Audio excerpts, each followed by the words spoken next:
میرے پاس جب تنخواہ 12,000 تھی نا, میں نے GTO 125 رکھی ہوئی تھی. لوگ کہتے تھے کروڑپتی میں گئے, کروڑپتی نہیں ہے, آدھی تنخواہ پیٹرول میں جا رہی ہے میری. اسٹائل ہمارے یہ تھے, ہم نے کہا بھائی جب ہیں تو اسٹائل کے لیے تو ہے یہ جائز اسٹائل. ایسا اس میں تو پیٹرول پمپ پہ جب پیٹرول ڈالتے تھے نا, وہ بھرنے میں اتنا ٹائم لگ جاتا تھا, پیچھے بائکوں والے کھڑے ہوتے تھے, یار اس مولوی کو دیکھو, حالانکہ ان کی تنخواہیں مجھ سے 10 گنا زیادہ تھی.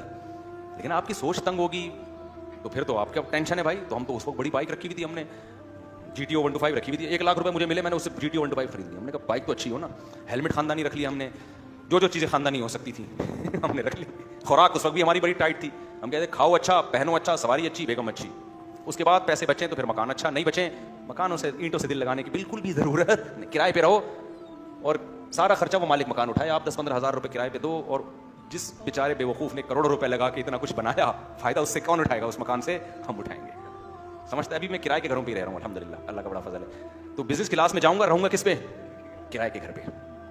اور ہو سکتا ہے میں اپنا گھر بھی بنا لوں, تو یہ پابندی نہیں ہے, لیکن پہلے ان چیزوں پہ خرچ کرو, اس کے بعد بچ رہا ہے تو اپنا ذاتی گھر بھی بنا لو. تو یہ کوئی مسئلہ نہیں ہے, اپنا گھر بنا کے اس میں رہنا شروع کر دوں, ہو سکتا ہے. یہ بھی ہو سکتا ہے بنا لیا میں نے گھر لیکن پہلے کن چیزوں پہ؟ شادی پہ, بچوں کی تعلیم پہ, ٹائٹ خوراک پہ, ٹائٹ سواری پہ. یہ وہ چیزیں جن کا فائدہ کیش اٹھا رہا ہے انسان.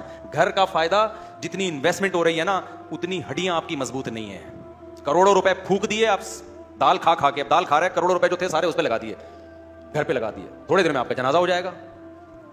لوگ کہتے ہیں بچوں کے لیے, تو بچوں کے لیے پلاٹ لے کے ڈال دو, سمجھتے ہو, وہ بھی پیٹ کاٹ کے نہیں, اضافی ہے تو پراپرٹی لے کے ڈال دو بچوں کے لیے, چلو ان کے لیے گھر بنا دو.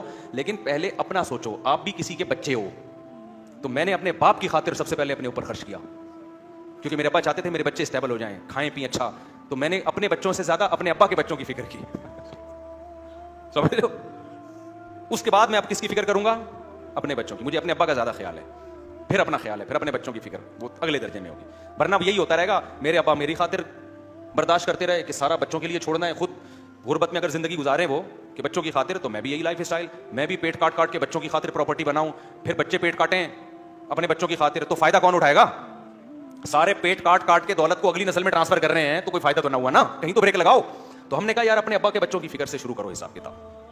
تو اپنے ابا کے بچوں کی فکر کی وجہ سے مجھے اتنی زیادہ اپنے ابا کے بچوں کی فکر ہوئی, شادیاں بھی کر لیں, اور اللہ بھلا کرے میں نے اپنے ابا کے بچوں کا اتنا خیال کیا کہ خوراک بھی اچھی الحمدللہ, جو مجھے پاس پیسے آتے گئے تو خوراک پہ لگاتا رہا, GTO 125 پہ لگاتا رہا, اس کے بعد بڑھاتا رہا اس کو.